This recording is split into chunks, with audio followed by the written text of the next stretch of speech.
addressing a lot of things. Nice to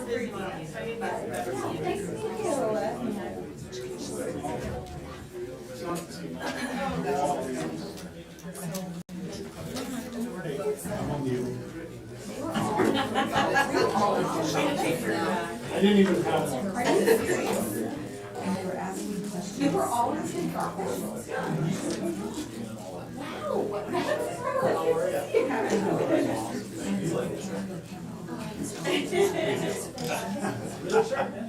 know you what I saw. Did you see me? No, I saw that. Well, I think Oh, really?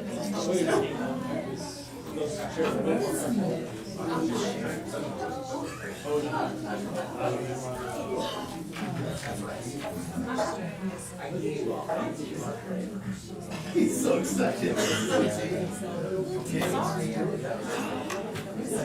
We're out of executive session. Thanks, I think that's snap for me. Move on to the celebration.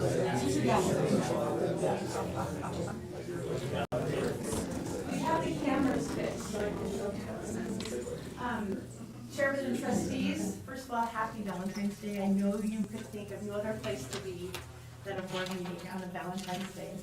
I have a couple of really great things to share with you. The first one is basically honoring Kuna High School for their support of the University of Idaho during the really tragic loss of the 4 lives. And so we are one of the schools listed as that went kind of above and beyond in providing support and care to the university during that unfortunate time. So just thought I would share that. And the other thing is our Kuna Way Awards. We have some amazing people. Before you go, Yes. what exactly did we do? Would you like to share, Dave? We send them flowers and a Okay. card from our students and staff. Oh, that's We nice. turn the lights on and in the Yeah, we memorial. turn lights on at the football field Oh, okay. and support them like all our. That's big nice. axle Okay. sorority schools. Thank you for Yeah. catching us up on that. Mr. Wood. Thank you. You can go ahead and go to the next. So these are, as you know, every month we celebrate Kuna Way Award winners, and these are some of them. So we have Mr. Garner, who's a music teacher at Fremont, Mrs. Choate at Hubbard, Mr. Edwards, former student at Kuna High. Former student for you too? No, Oh, all okay. the other kids. Okay. Yes. Mrs. Patterson, who's also at Kuna High in Swan Falls. Michelle Ritter at Ross. And Glenna, who was here last time, celebrating some of the good work she does with kids at Ross. Erin Roche at Silver Trail, who's our office manager. And then the librarian, Charlotte C. at Silver Trail. She's a go-getter when it comes to grants. And then our counselors at Kuna Middle School. And then Tanya from Reed, I should say Maestro. Amanda Peterson at Reed. We got a happy principal in the audience. And Sally Gann, who is not only a employee at Indian Creek, but also a real involved parent advocate from Indian Creek. And then Jess Toth from Kuna Middle School. A lot of great people to celebrate in a really quick way. Thank you. And the board books are the little black tablets in front of you. Those are just an update from what was given to you last year in a bigger format. Hopefully we can keep adding to them. It's with policies. It has the information for the bond, just quick facts that you guys can use for reference, and then directories and if you want to make notes and that. Thank you. Thank you. Okay, going on to the other reports and the school spotlight with Crimson Point Elementary. This is the spot? That's the spot. This is the spot? Yeah. I'm so nervous about this. Chairman Grant and trustees, thanks for having me here. My first time talking to the board, a little intimidating and nervous. Talk about something though that we were asked to come and present and wanted to think about what does Crimson Point do that other schools don't. And Kip, you know that, or sorry, trustee Nixon, you know, this goes straight to our TLC program and the lives that we changed through this program. I wish that more of my team could be here.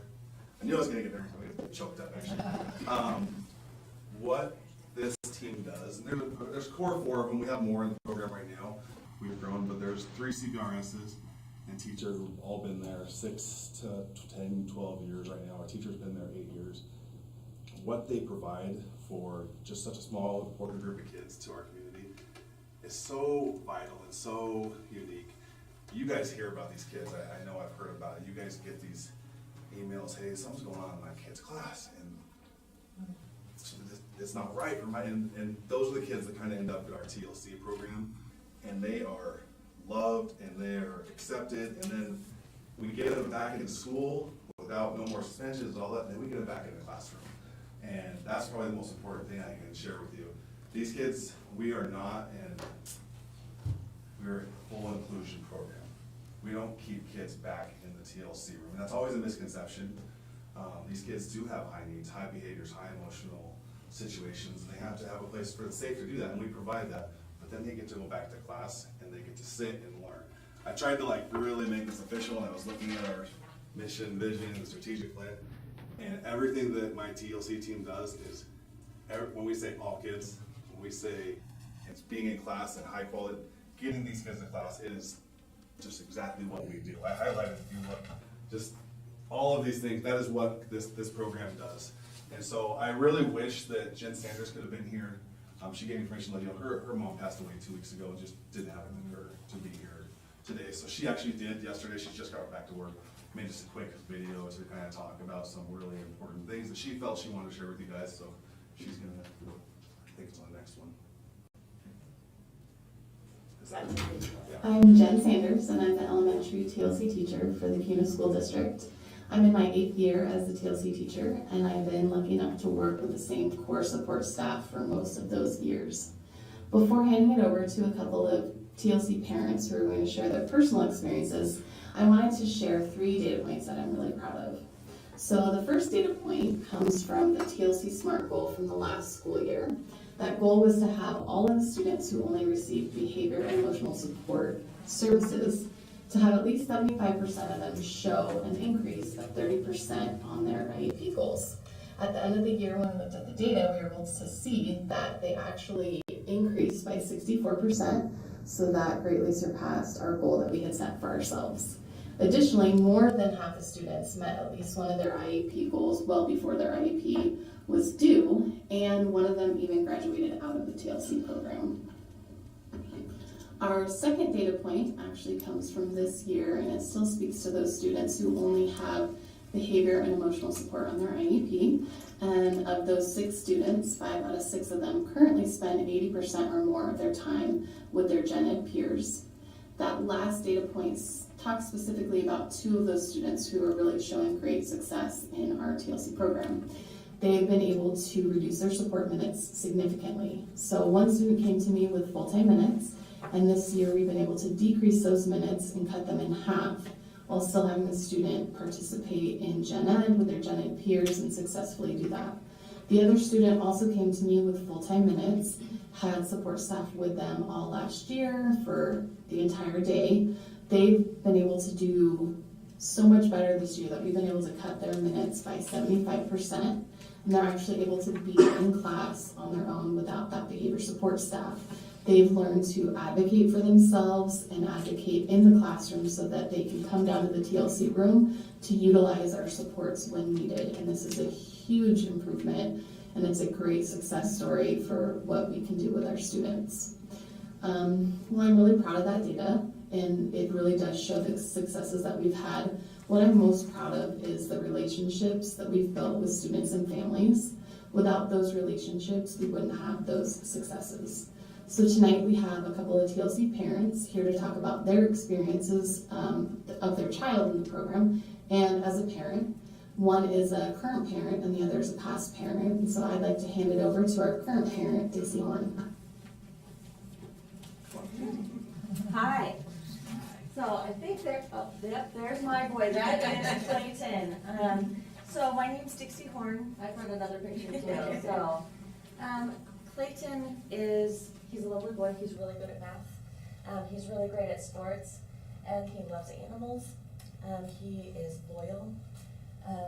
He also struggles with oppositional defiance disorder and ADHD.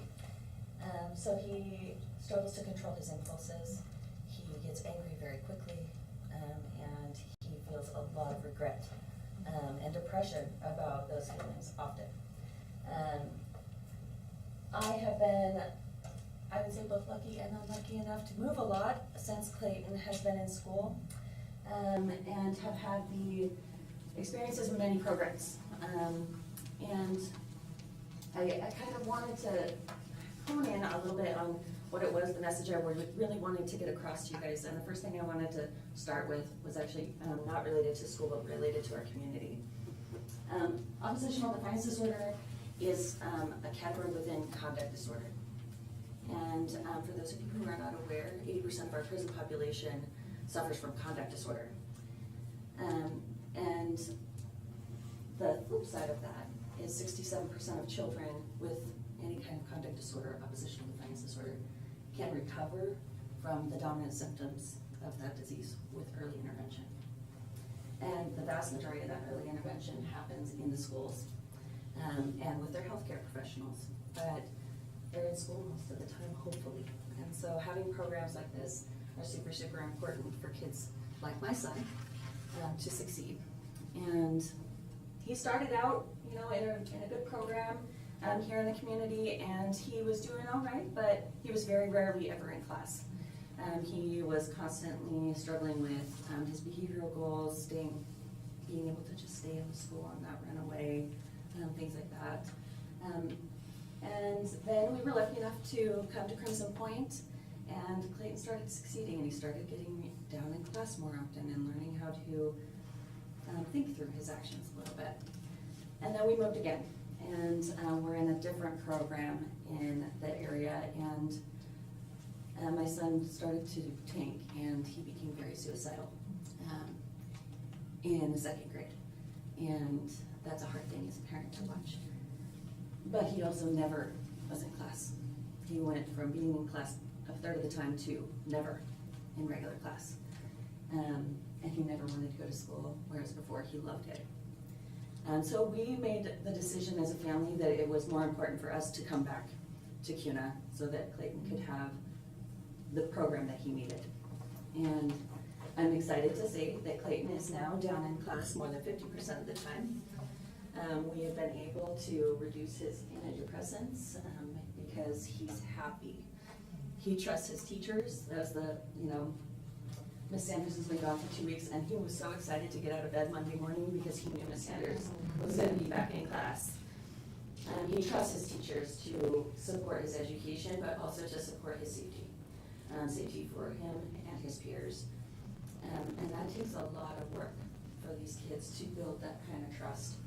So to have such dedicated teachers that are willing to support them through their struggles and let them know it's okay, we're gonna work through it, we're gonna find tools that'll help you be successful, and you're gonna learn. So it's not just a program that impacts their ability to learn in school, it impacts their social development skills, it impacts their ability to be successful members of society someday. And so I know myself personally, my family would not be the same without the TLC program. So I'm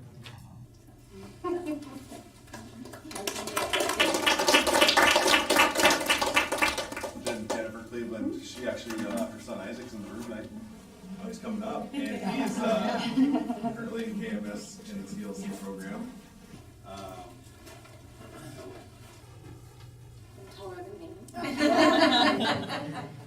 I'd like to say thank you to Mr. Jensen and Ms. Sanders and the board for listening to our experience with the TLC program. When we first learned about the TLC program, Isaac was in the first grade. He'd already been suspended 5 times, and his behavior was seriously impacting his education. As a parent, I looked at the road ahead and felt a little hopeless that we were starting out first grade this way. Mr. Griffin can probably attest to that. He was there with Isaac at the beginning. When I originally heard of the TLC program, I thought it meant the Tender Loving program, Tender Loving Care program. Still think it means that. Yes, that's not what it stands for, the Therapeutic Learning Center, but it is still the Tender Loving Care program to us. I believe that there are the most passionate educators in the TLC program. They are dedicated on good days, they are dedicated on hard days. Sorry, I get a little emotional.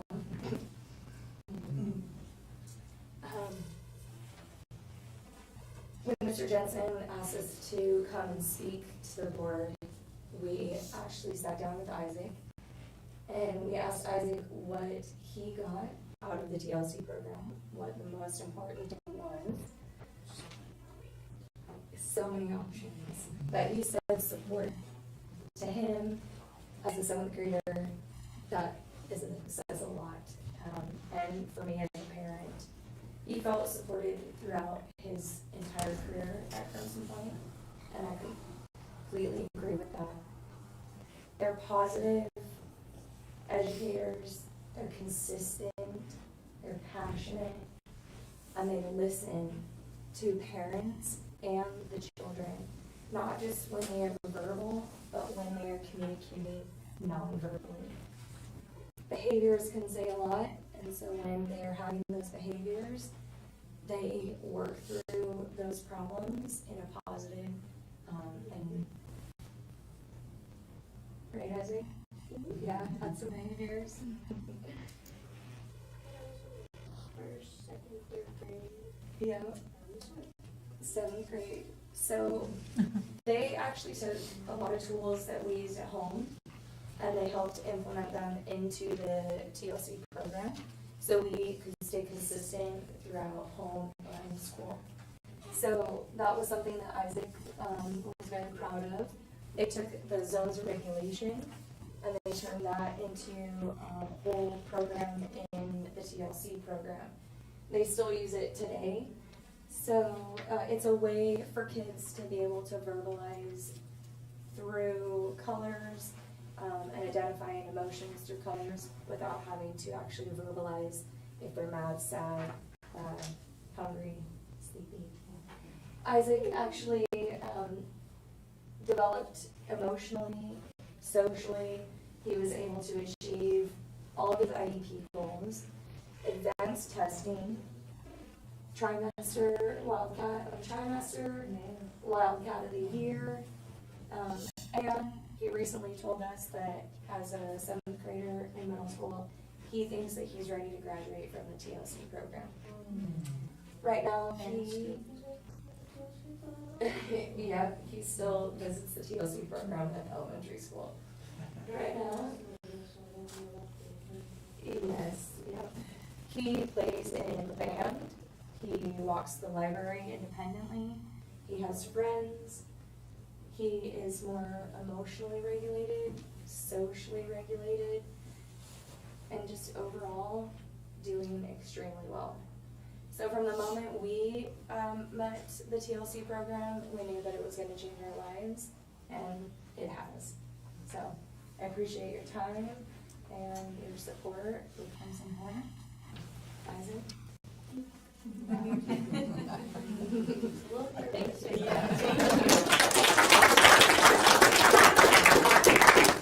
very nervous, a whole bunch of things that will say therapeutic learning center, nobody knows what that is, and I skipped it, so thank you for clarifying that.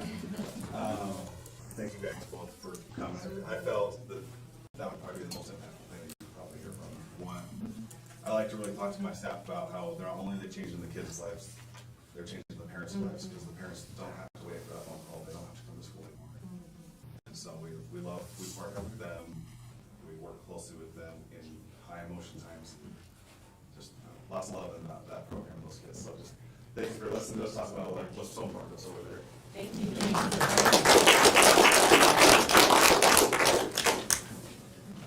Okay, thank you.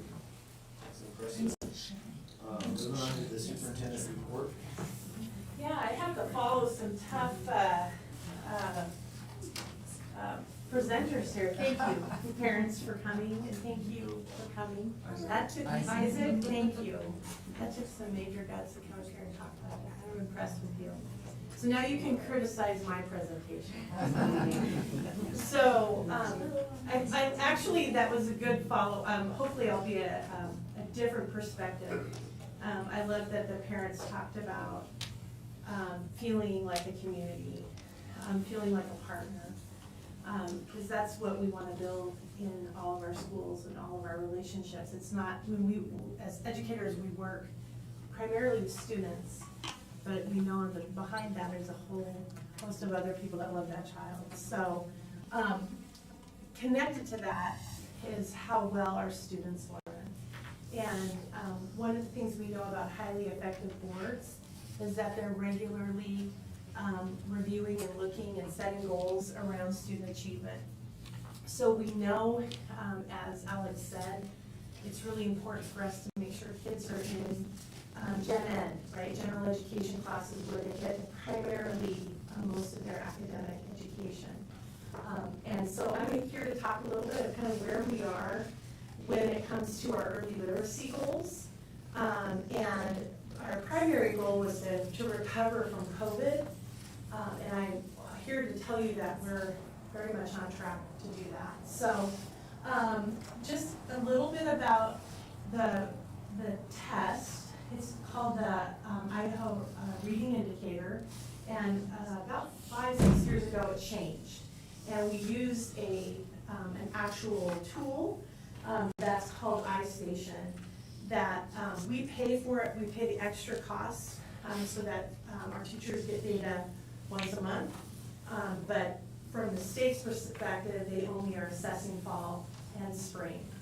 So not only am I going to give you kind of a little bit of COVID recovery, but I'm also going to share like how are we doing so far this year with our early reading indicators.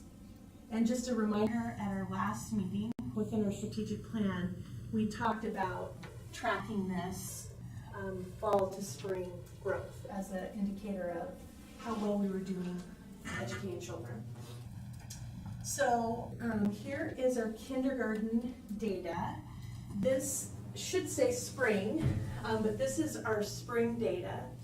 And I wanted to kind of focus us in on COVID recovery. So here's prior to COVID. Obviously we didn't have school in session, so we didn't have the assessment in spring of 20. And then when we were back in school in person, the 2021 school year. And then this was just last spring. So if you think about prior to COVID and where we are now, I would say we recovered. We're not to the goals we want to set for ourselves, but there is good recovery in our kindergarten. These are students that weren't really, these students were impacted by COVID, but these are not the same cohort, if that makes sense. They're different groups of students. But what this tells us is how is our system doing? So if you compare, so that was the end of the year, May. So here's where we are this year in kindergarten, different group of kids. So our fall, how kids came in a little better. I'm attributing some of that to our early learning focus, our preschool work that we're doing, our outreach with our daycares and our own community preschool that we're partnering with, which we'll have an update to you in March. And then winter, so January, when kids come back after break, they have an assessment. And this is where we are as of the middle of the year. So if you think about where we were and where we are already, that's a good trajectory for us to be in recovery mode. Now, these are kids that have not been impacted by COVID during school, but they would have been 3-year-olds, so not socializing much, because daycares and those sorts of things were shut down when they were that age. So some good news there in our kindergarten. The next slide should tell you our spring first grade numbers. So, would you go back one? I don't think this got It didn't updated. get uploaded if you want to give me just. Yeah, would you mind? Okay, because I'm like, that's wrong. I was gonna say. Okay. while you're updating that, I can tell you, we're going to be giving you the same information in March about math, kind of our early indicators for that. How about we come back to this, so that, how easy is it to update? I just have to reopen it. Okay.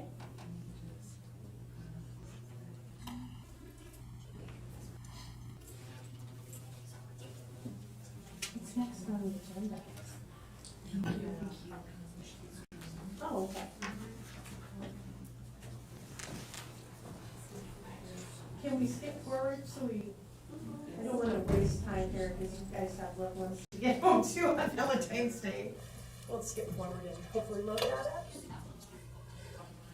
Is that how far you want to go? Yeah, I want accurate data to share. Yeah, so we're gonna go to organizational strength if we can. The next thing on the agenda, is that okay, trustees, to skip ahead? Yeah. Okay. And then I can log in and Yeah. get the real data if you want. I'm just gonna get that email that you sent. Okay, Director Graves and, we'll come back. CFO Heather, do you guys? Yeah, sorry, I am sorry.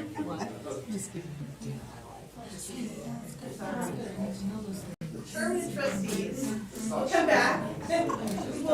We'll come back to that really important literacy data I want to share with you. I want it to be accurate. Last month, we talked about our strategic plan, specifically the pillar of student learning. And tonight, we're going to talk about organizational strength.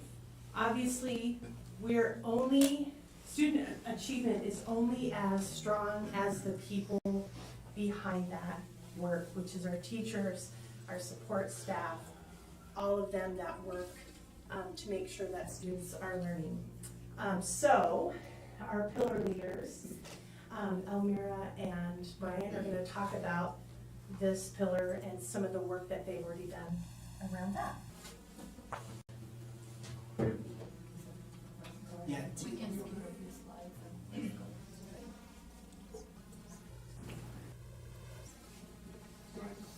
That was what she just talked about. Yeah. Sorry. Keep going.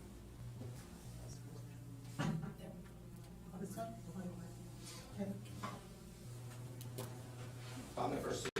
So, Woody kind of stole my thunder after watching our two parents talk. That when I think of everything that they got to talk about, their experience was because of great teachers, great leaders, great schools, and that's it's so much about what we need when you look at all of our pillars. This one is like it's like when you fix behind the walls, no one knows that everything's working well until it doesn't work, until the fire alarm doesn't work, until that we have electricity go out on us today. There's just, nobody thanks you for the lights working or the presentation being perfect, but they definitely let you know when the sprinklers are on the football game.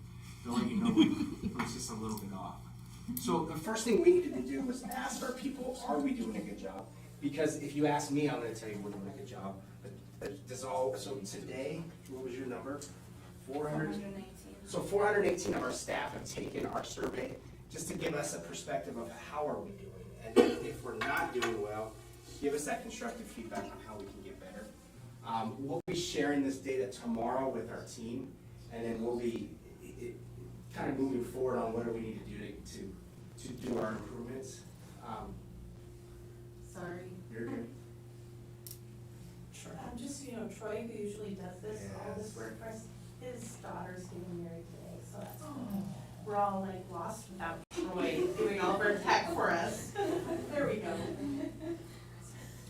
So just again, again, we're trying to keep this as short as we can, so Mr. Beaver can get to his Valentine's plans. But these are kind of all the things, these were our ideas of what can we do to improve, to give our teachers and our staff the best version of we don't want to lose them to Nampa, we don't want to lose them to Boise, we don't want to lose them to Melbourne, so what can we do other than pay to keep people here? So these are some of our brainstorms. You want to go ahead and click on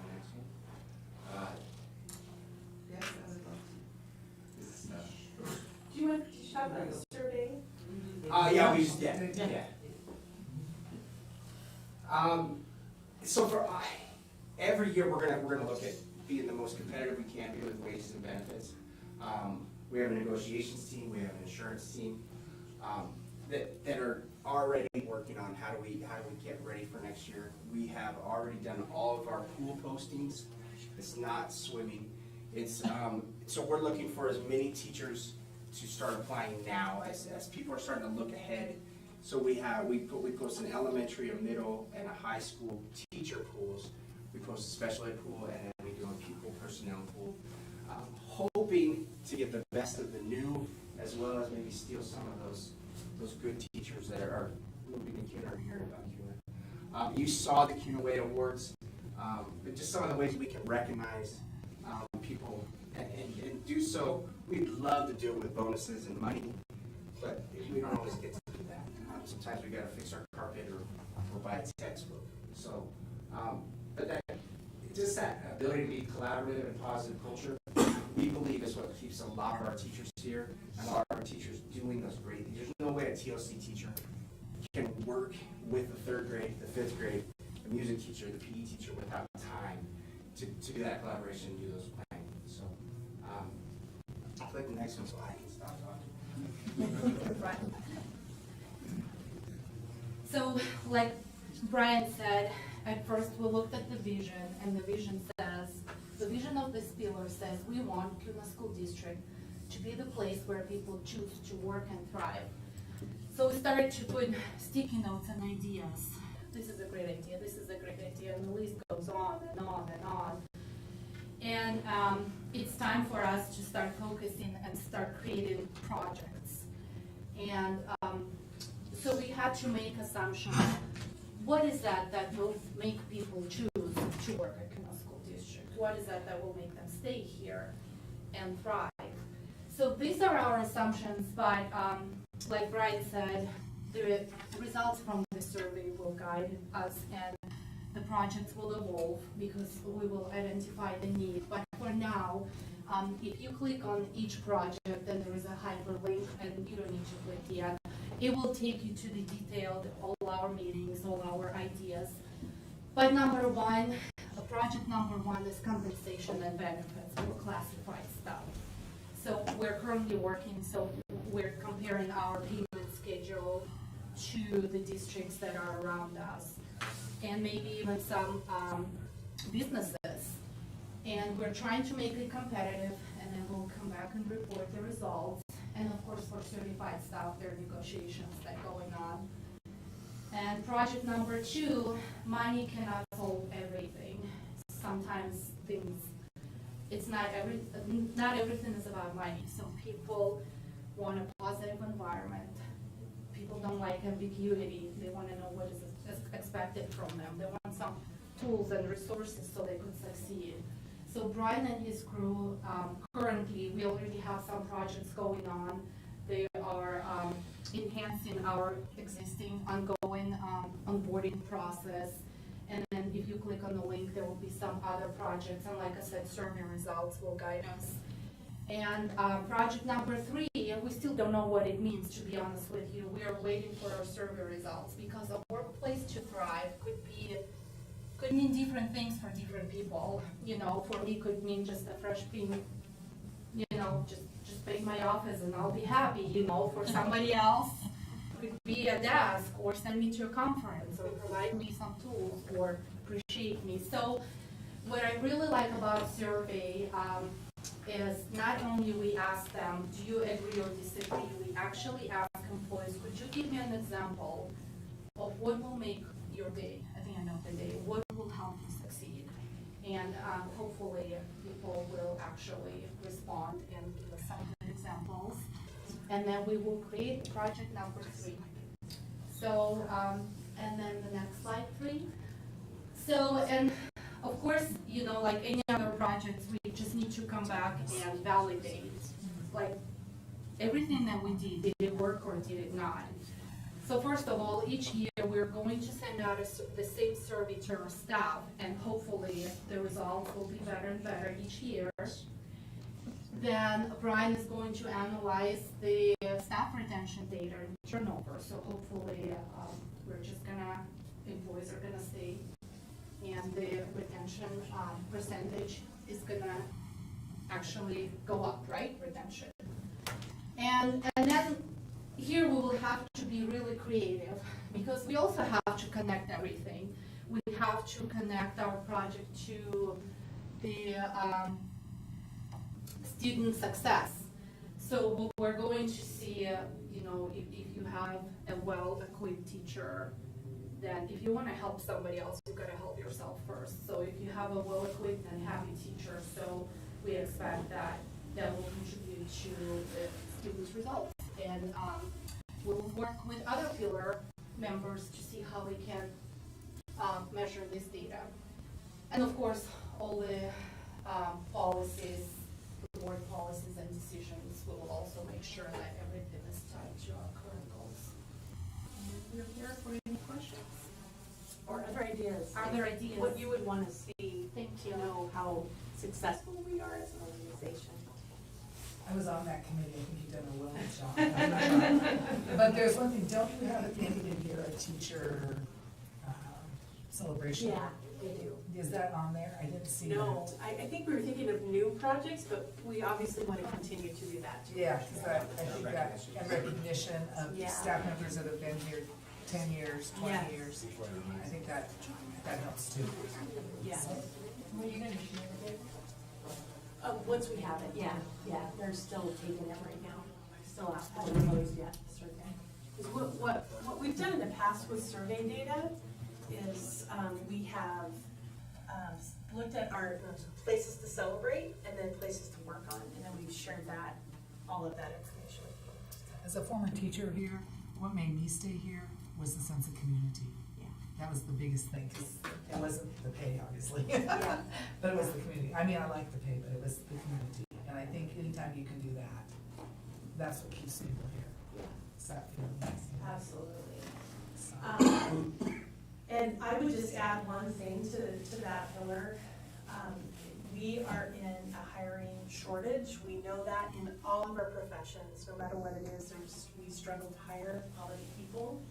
But there is a national shortage of teachers, and Idaho is not immune. And we were pretty lucky this year, but we want to make sure we continue to be a place that draws students. I was at a seminar last week about this topic, and the people that are graduating from Boise State, West Day, they can hire every single one of them and still have openings. So we're really needing to hire good people, and so right now we want to make sure that we're doing the things that we need to do to keep, recruit and keep, retain. I think we need to be competitive and proactive. It sounds like that's what you're doing, Absolutely. so I appreciate that. And these two folks who are leading the charge will help us do that. And I spend a lot of time talking to other districts, and I Yeah. think what Kim just said Yeah. about the sense of community and the good culture that we foster here in Kuna is what other districts are lacking.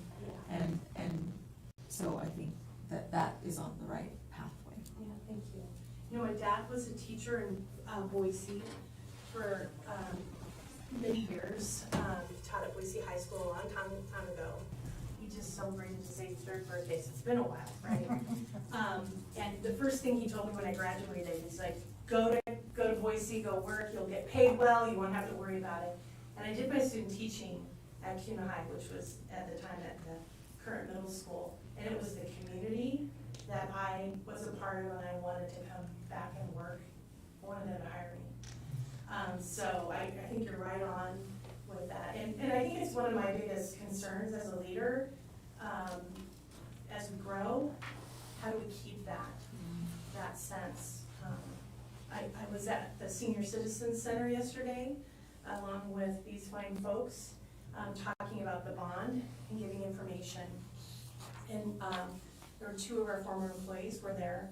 And they came up to me, and I knew them, and I was like, okay, if this was in another 20 years, would I still know the people who work for us? And that's a challenge for me personally, because I want to keep that personal connection to our staff. So Thank you guys for presenting, I appreciate it, and for jumping in there while we were trying to get this presentation to work. So, the information is correct on kindergarten. And if you go to the next slide, so again, good people are behind this work, and I appreciate that they want to connect the happy teachers to student achievement, because that's why we're here ultimately, is to make sure our students are ready for their future. So if you look at, there's a good story for COVID recovery in kindergarten. These first graders, first grade, it's been I'm kind of targeting first grade and second grade and third grade as a cohort data, and I'm going to share that with you later, not tonight. Because those, think about early literacy skills right in the middle of COVID, lots of absences, lots of substitutes, illness, all of that, where those little ones were impacted by that. But our overall first grade story, we haven't quite recovered as of spring of last year, but if you look at where we are this year, when you think about a system, 62%, they came in higher, not the same kids, different kids, and they're already in spring at 69%. So the trajectory is good, and we'll come back and celebrate this information in probably June, when we have all of the data gathered. So we'll move on to second grade. So here is the data for our second graders and our data for our third graders. You can kind of see the pattern there. We're on the right trajectory considering everything that was going on during those years. And we're obviously going to do a little work because the jump isn't as huge, but it is on the upward side from 55 to 66. So Super 63, Johnson, is there something first grade is doing different than second and third to have that higher scores?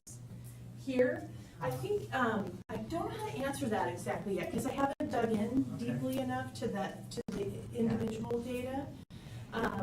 Would you add anything, Kevin? Something that first grade is doing different than? Yeah, because you're having that, you're 63% there.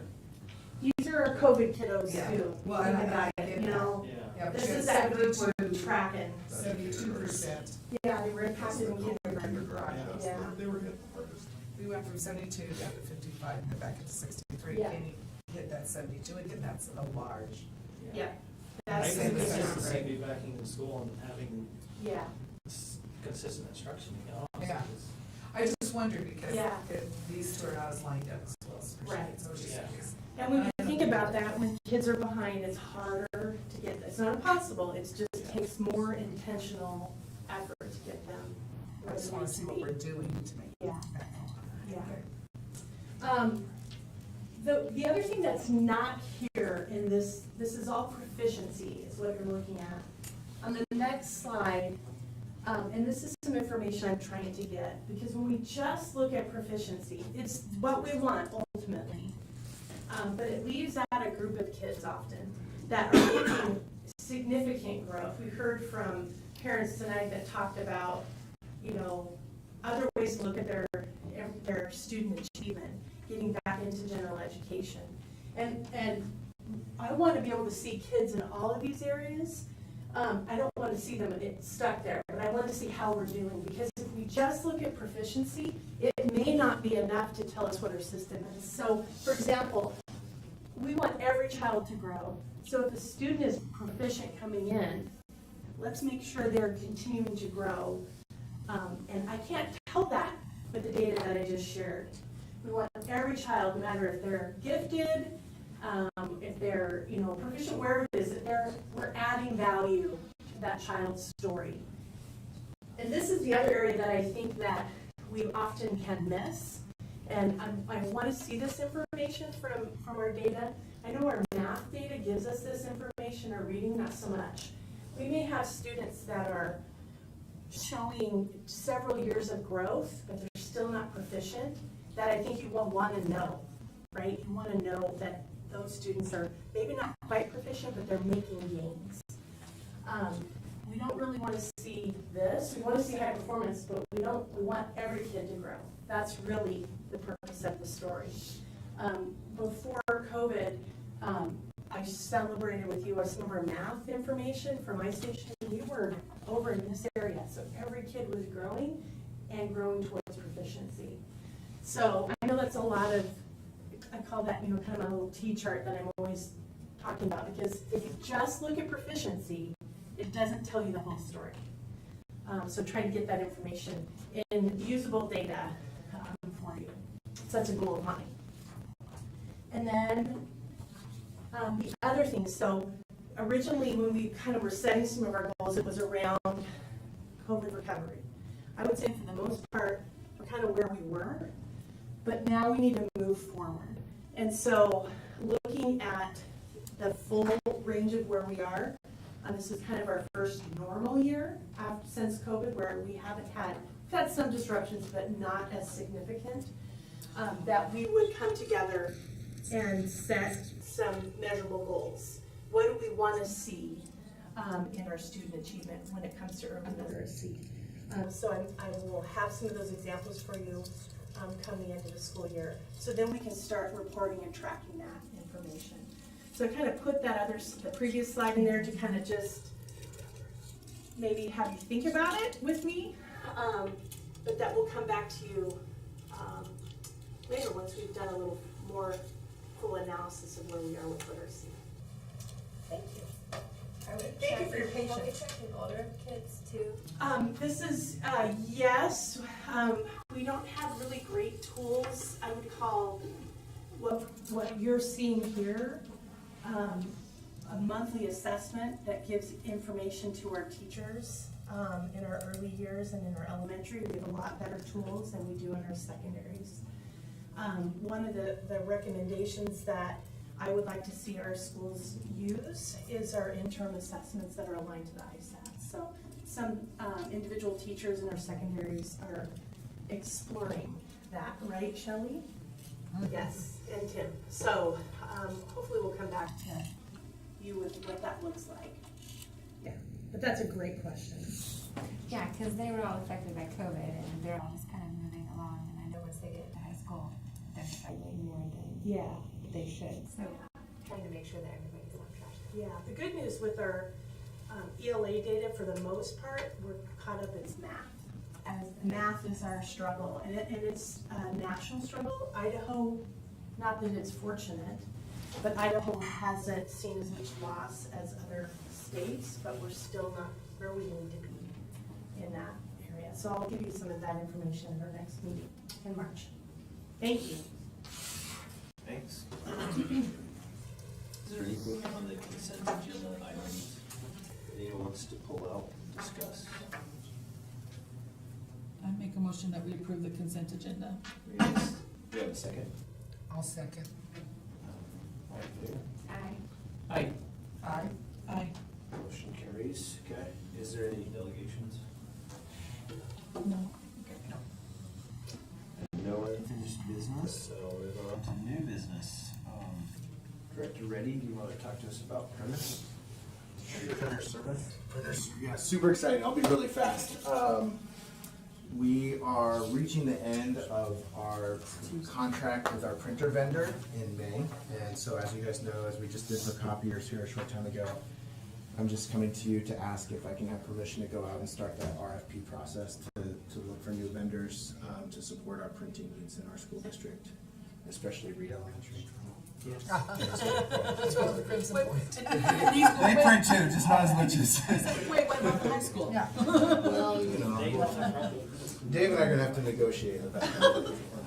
No, just for everybody, all serious, yeah. For all of our schools, to support our whole school district. So, I just need to know if I can go do that. We have a motion. I'm the to approve the request for proposals for printers and printer services. We have a second? I second. All in favor? Aye. Aye. Aye.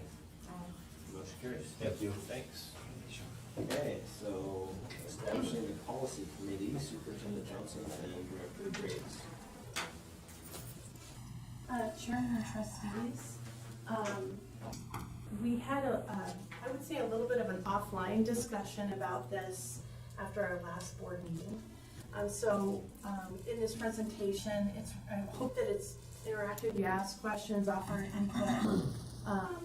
As Brian and I have done some research on what other school districts do. And I'll start with this. As you know, because you've all been trained to do the business meeting for the school district. And there's sometimes discussions that we need to have that are better held in a committee.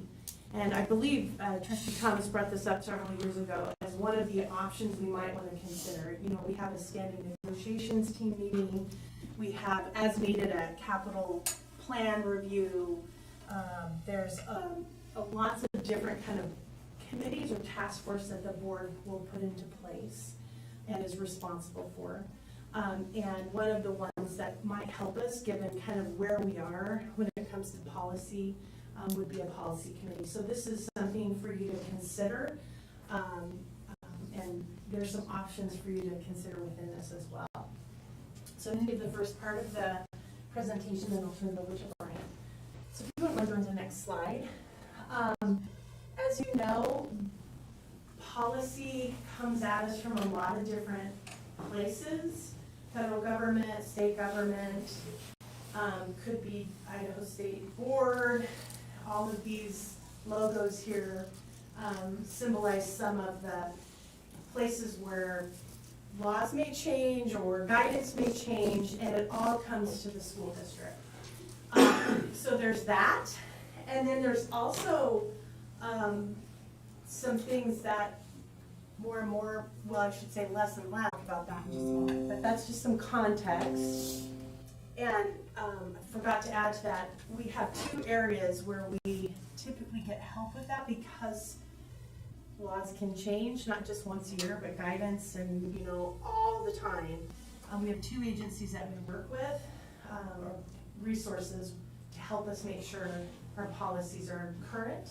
One is the Idaho School Boards Association, and the other is our own attorney, Jill Holinka, who's regular sends out quarterly updates for us to review. Sometimes there's not a lot of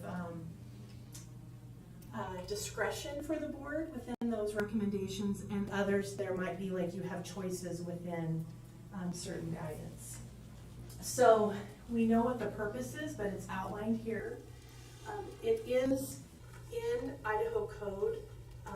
Board policy is your responsibility of the board. It's one of those, you know, make sure there's flag flying, there's, you know, that whole list of responsibilities, but predominantly boards typically lead through policy. And then these are some of the categories, actually all of the categories that currently exist for the Kuna School District. And I think I do a lot of talking about the difference between these two. Policy, I always look at policy as that 300-foot kind of guidance, and then procedure is how it looks. And I know the Idaho School Boards Association talks about boards in their policy governance as saying, let there be light, and it's the responsibility typically of the superintendent to make sure that, you know, what bulb gets used, right? Or sometimes it might be fired, you know, depending on what's happening with our resources. But I think I just wanted to point that out because sometimes somebody will look at a policy and they won't understand, well, how does this look? And often we turn policies into procedures, and procedures like in a handbook, for example, or just like how we're going to follow, enact the policy. And I'll give some examples in a moment.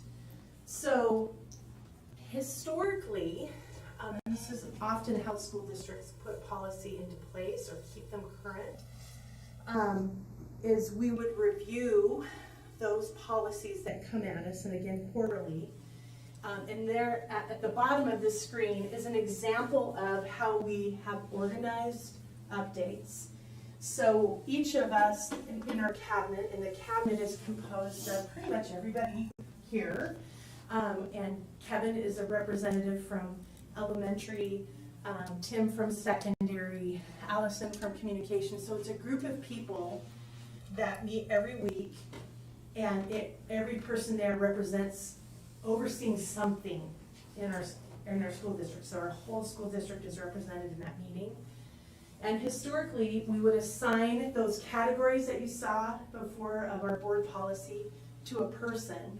And when we received updates, that person would review, okay, this needs to be updated, and this is an example. So here's the current policy, ISBA's policy number, because our numbers are all different because we've used different, two different organizations, and then just kind of outline what the major change was. It helped us to prioritize what comes before you.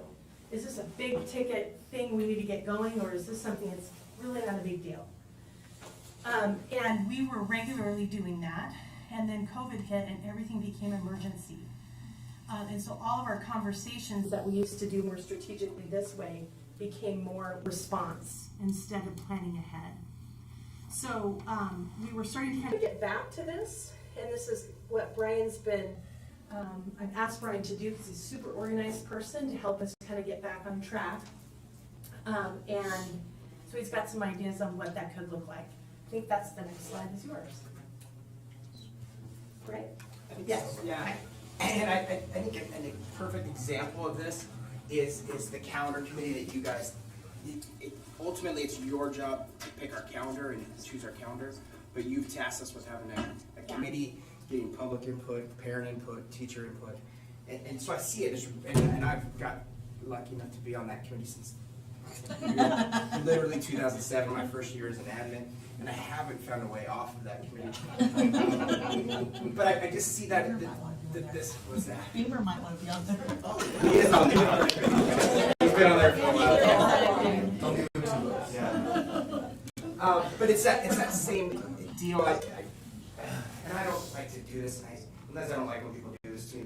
But Adam Grant, I just read Think Again, and it talks a ton about how you grow from being wrong and how you grow from having a discussion, not an argument, but a discussion. And to me, this is that excitement about, dang, that sounds crazy to talk about the excitement of policy, but just that ability to sit with a group and to discuss and make us better. That's what I'm excited about. And we've seen some policy come this year. I know we've got a group looking at our attendance and trying to make sure we're aligned, and all of a sudden we're looking at the attendance policy, like, ooh, boy, these need to be updated. We had a situation where it looked like we were going to need to transfer a teacher, and our transfer RIF policy definitely needs to be updated. So it was kind of, I know I was bugging Wendy a little bit about how do we get this going, We have some parents that are here with us that have some policies they would like us to look at. So I think we're like ready to kind of go to work and start to talk about these. There's some things that we need to do, just easy clerical, and probably get on a structure or a plan, but at the same time, also have time ready for those very current policies that need to be updated. Our legislators are doing a lot of talking right now, but soon there'll be new laws and bills and things that we have to change that'll probably cause us to do some policy updates as well. So, you go ahead. Hopefully I did that. Yeah, yes. Doing that. Best practice for us is ultimately we won't be changing anything. We'll be bringing recommendations, and hopefully it's not, hey, there's 3 different ways to do this. But at the same time, it may be some times where like a calendar will bring you 2 calendars, 3 calendars. We may bring you 2 different versions of a policy and ask you guys to ultimately decide. But depending on the policy, some of them are simple. There's one where our address is a policy and it still says we're on School Street, right there in front of the old cop shop. It just needs a quick update. That'll be an easy one. But many of our larger districts, and we're probably about at that time where we don't get to talk about the larger districts because we are a larger district. We're one of them. But kind of how they've done it. So we're going to steal some things and borrow some things of how they've done this. But I think one of the ways that will be different is we didn't see very many in the state of Idaho. We found one in the state of Idaho that utilized parents. And we would like to utilize parents in this committee, similar to what we do with calendars, similar to what we do. I don't know if there's a committee that we really do that doesn't include parents. My kids remind me that I'm a parent too. So. I was Blaine County. there is quite a few states that do this, and it's funny to look at which states do it. If you're a conspiracy theory person, mostly the blue states do this, where they really include their parents. So hopefully, I think it's going to be a great option. I think we've got people that want to make us better, so that's our key. The only thing is maybe the structure of it. We're asking residents. It's not a big difference, but kind of that 10 members compared to 11 members. I think the only difference was the parent. The parents, there were 3 parents, yeah. 2 parents to 3 parents. Do you guys have any questions for us? You guys What, take this what's the time for difference discussion? between option A and option B other than the parents? Why the 3 versus the 2? We had some input about, having an even number versus an odd number of total members. For the 11? Yeah, and, you know, we make decisions through consensus, so we would use a similar process like we do with our other committees, like interest-based process. So for me, a 10-member group isn't an issue, but that was one of the pieces of input we received. How would we choose our members? It's usually begging. We talked about, is this the right one? Yeah. Yeah, the board would seek letters of interest to fill the 1-year terms. I like how positive, that's not like a life sentence by any means. There is an opportunity to be on for a long time.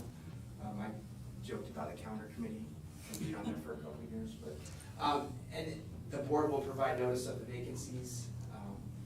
Seats vacated by committee members prior to the end of the term shall be filled by the board. So we would bring those to you. Yeah, the only thing I'm thinking, and you guys help me out, when you have a 1-year term, you don't have that carryover. Would it be better to have some, maybe, 2-year? I'm just wondering. Sure. Because then you have all new members and it might. So maybe 2 years with a staggered. Well, I'm just So wondering. Like half of them for a 2-year term. What do you half of guys them think? for I'm just 1 year. thinking about it. Staggered. But so there wouldn't be a complete turnover. Right. You know, there'd be at Kind least of 5 or 6 like people. us, can you imagine having 5 new board members, like boom? And then another discussion was maybe doing 5 parents from, 1 from each zone, so each zone is represented. So then you have 5 parents and then 5 staff. Okay, rather than elementary, secondary? You would do both, you would have 5 staff and then 5 parents. So that would be the total of 10. Let me think on that. I do, go ahead.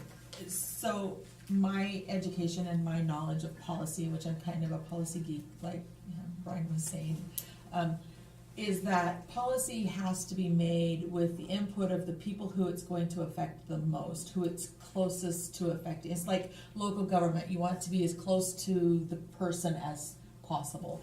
And so I think that it behooves us to include more of our teachers and staff, but also include our parents. I don't think that that's a bad idea. I think that's a good idea to have parents. But I think that there needs to be more of a balance of the people who the policy is actually going to touch than parents. I do think parents are important. But I think that good policy is made with the people who are it's going to affect the most. You know what, though, I think, Kirsty, that we will have probably more than 5 parents on there, because I guarantee you, the elementary school administrator, or the certified employee, they're gonna be parents. Could be parents. Like, Sure. Administrator Graves is a parent, so he's on there. 5 years since that. So if we chose option B, there's already 4 parents on there, we know for sure. Yeah. And the KEA president, she's a parent. Well, yeah, and I was gonna say, I like the idea of having a designee person, because as a KEA member, they are terribly busy, just trying to do negotiations and running there. Unless you give them time off, I can't imagine adding that to their plate, so I loved that part of it, that they had that option. I guess I understand what you're saying about the zones, but I would be more, I would want like elementary, middle school, secondary more than a zone. Because I would think, but this is just my thoughts, and you're welcome. If we're a city, we probably all have the same thoughts. It's not a zone question, it would be more of a, this is happening at the elementary, I would like to see some policy, this is happening here, what kind of policy do we have? That's what I look at it. Well, no, we do need representation from each school, high school, middle school. Yeah, that's I think, That's really more than probably the zones, but, I do like option B. I love the fact that there's a student on there. And again, yeah, I think that's great, but do you get a junior so that they at least have 2 years type of thing, you know? Do we make that point, or that they're a high school student, or does it, you know? Type of. It was really interesting to meet the student who is now a board member at Boise when we went to our ISBA. What a very learned person, and really willing to learn more and open up. I was really impressed with him. So I love that idea of giving our students a chance to serve on a committee like this. I think that is awesome. So if we change the 3-parent definition there to be elementary, middle, and secondary, I like that. that would be beneficial, I think. So elementary, middle school, and And high school. So my only concern is by doing applications like that prolongs the process of building a committee. So shouldn't there be like a time of some sort, a timely way to get this done, so it's not like your formal process? I don't think that it necessarily should take that long. I think that we could ask for applications and maybe review them at a special board meeting, before our next board meeting, and that way, next month, we can have a sitting committee and get to work. Yeah. That's my thought on the timeline. Here we were thinking of real simple, like, who are you, students in the school district, and You wanna sit on the, why? on Yeah. the hot committee. Simple, not a big long. Not a huge 10-page nightmare. application, we Yeah. want a resume, we want a cover Yeah. letter, and don't forget that video you have to That make. will take a long time. Yeah, I know. I just hope we get enough volunteers to be able to. Yeah. That's usually the challenge. Okay. Do we need to, I mean, there's 2 ways we could do it. We could just appoint for a 1-year term and then change it upon the next time around to a 2-year term, or we could ask them if they want to apply for a 2-year term or a 1-year term, or both, and be considered for both, and then make a determination. So, Yeah, I like that idea. And then we, the board, review the applications. Yes. That'd be a good idea, because there's some people wouldn't apply for it if there's gonna be that long-term commitment. Yeah. But if we could get a mix, at least, so that they don't all expire at the same time, I think that would be helpful to have some carryover knowledge potentially that would help out, so. And I think they could apply again. I mean, I don't think they're out after a year necessarily, but I think it might be helpful to have some knowledge that at least there's gonna be some carryover. Yeah. Yes. Yeah, and if they still have what I wanna call skin in the game, they can serve on it longer, depending, say they have to start with elementary and they move up and they wanna continue to serve. I think they have a right to do that with board approval. Okay. I mean, I wouldn't want it to get to be a situation where if they weren't reappointed, then they would feel that that there's not a property right in being reappointed necessarily. I mean, depending on the makeup of the board or the different circumstances or different changes, then, I mean, I think the future board has to have the ability to make those determinations and to do that, but, so I think I don't know how you get that across, other than just saying, these terms expire and you can reapply, but there's not an expectation necessarily that you're gonna be Director Graves will be on the committee for As long as he has it on a calendar. I mean, they might have somebody who serves for 5 years or 6 years, right? You know, but that's it. But we also might have somebody who, we feel like they made their contribution, and, you know, maybe there's somebody else. One thing I wanna say too is, we really don't have anything to follow on this. I mean, we are stepping out other than Blaine County. And I'm gonna say I like that. I like the fact that we're being proactive and trying something new. We have to be leaders in Kuna.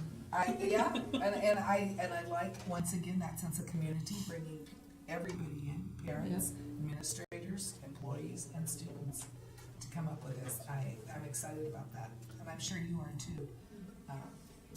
Mr. Graves, Director Graves. So are we ready for a motion? Yeah, do we have a motion for option A or option B? I'll make a motion that we adopt option B with some of the adjustments we've made. Maybe you gotta say what those are. Yeah. Okay, let's go through and make sure I get them all. That we will have 3 parents, that'd be elementary, middle school, and high school. And then we also have different time limits, staggering limits. The school staff should also be high school, middle school, and elementary school as well. We have elementary and secondary. Or do you want to do? Yeah. I think those are the 2. Are you following me on this one? Is there anything? Yeah. So option B, with those modifications made? I mean, if we don't get someone from KEA, we can ask secondary or something like that, and let her know. I think you'll get We'll get somebody. someone from Yeah, KEA. yeah. It's just that and then when you ask the president, they already are so busy, especially if they're an elementary teacher. It's a need, so that'll work out the way we have it. Do we have a second? I'll second. All in favor, Kirsty? Aye. Aye? Aye. Motion carries. Thank you. Thank you. Okay, so good of the order down in February 20th to the 23rd at the Grove Hotel, and then election day, March 14th. It's not on here, but do we have a motion to adjourn? I'll make a motion that we Did you go put home. that on? We have a second. I'll second. All in favor? I Aye. Aye. This is one of those Aye. never-ending committees that we were talking about. Thank you. Happy Valentine's Day.